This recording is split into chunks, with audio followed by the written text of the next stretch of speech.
Hello students, today we will discuss another important topic under cost accounting। हमारा आज का topic है reconciliation of cost and finance profits. ये topic अच्छे से समझने के लिए आपको कुछ बेसिक बातें याद करना ज़रूरी है। हम वो सब बेसिक बातें आज की क्लास में समझ लेंगे। आपको ये भी पता होगा कि कॉस्ट अकाउंट्स जब बनाए जाते हैं तो उसको बनाने के लिए दो तरह के सिस्टम्स यूज होते हैं। The one system is integral system of accounting and another system is non integral system of accounting.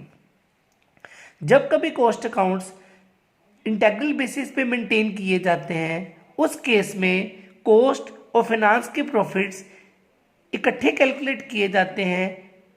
That's why उनके बीच में कोई भी डिफरेंस नहीं आता है।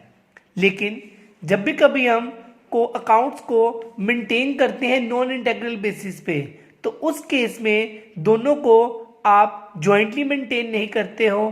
कॉस्ट अकाउंट्स अलग से बनाए जाते हैं और फाइनेंस अकाउंट्स अलग से बनाए जाते हैं।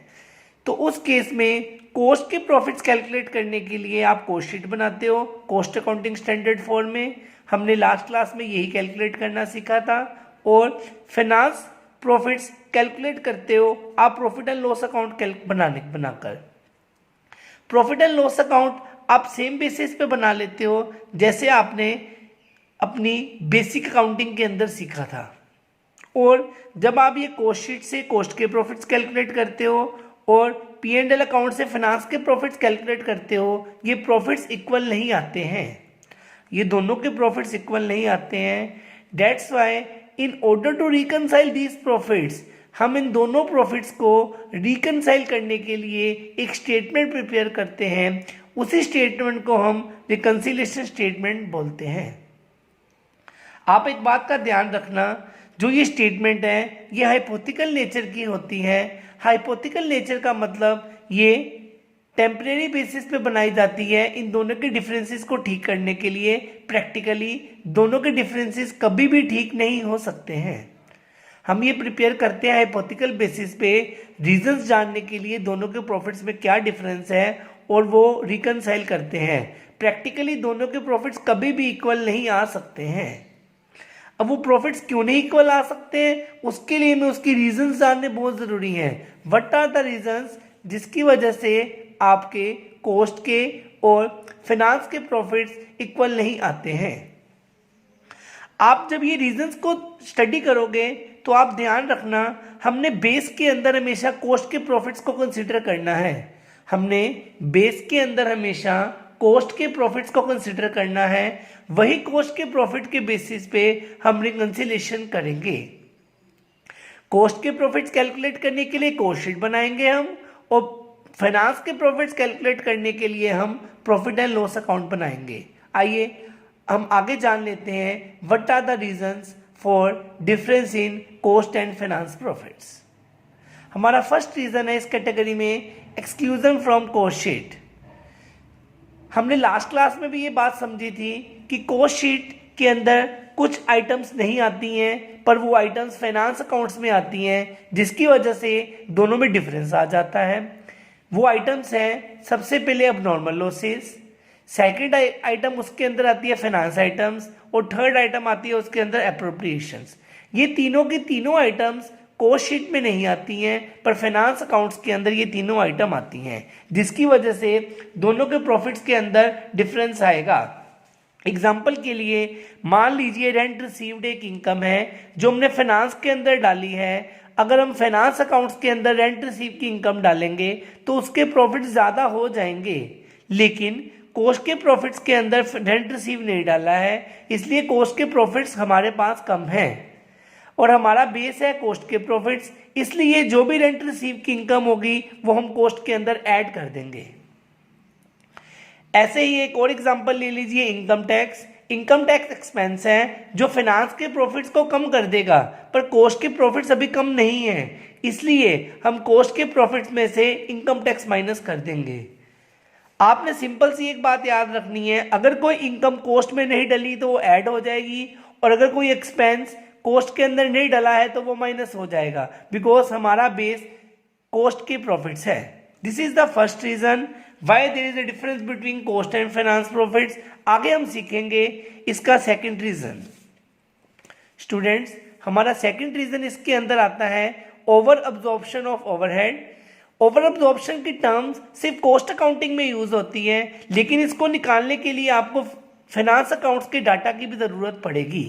जैसे हमने एक एग्जांपल लिया है, कॉस्ट अकाउंट्स में ओवरहेड 10,000 है, फाइनेंस में ओवरहेड 7,000 है, तो डिफरेंस 3,000 आया।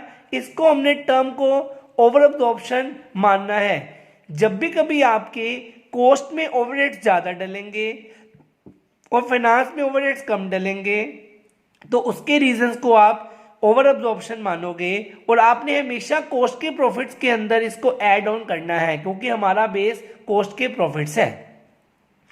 ओवरहेड का मतलब आपने एक्सपेंसेस कॉस्ट में 10,000 डाल दिया है, जिससे कॉस्ट के प्रॉफिट कम हो गए हैं 10,000 से, और फाइनेंस के प्रॉफिट 7,000 से कम हुए हैं। हमारे ज़्यादा प्रॉफिट्स कॉस्ट के कम हुए हैं, इसलिए हम जो भी डिफरेंस आएगा वो कॉस्ट के प्रॉफिट्स में ऐड ऑन कर देंगे। हमारी नेक्स्ट टर्म इस कैटेगरी में आती है अंडर अब्जॉर्प्शन। हमारी नेक्स्ट टर्म इस कैटेगरी में आती है under absorption of overhead. Under absorption over absorption का टोटली डिफरेंस है, उसका बिल्कुल ऑपोजिट है ये अंडर अब्जॉर्प्शन। इसका भी एक एग्जांपल देख लेते हैं।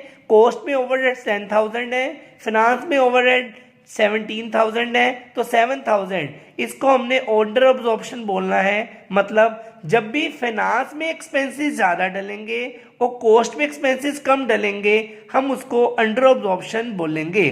और अंडर अब्जॉर्प्शन हमेशा ही कॉस्ट के प्रॉफिट में से माइनस की जाएगी।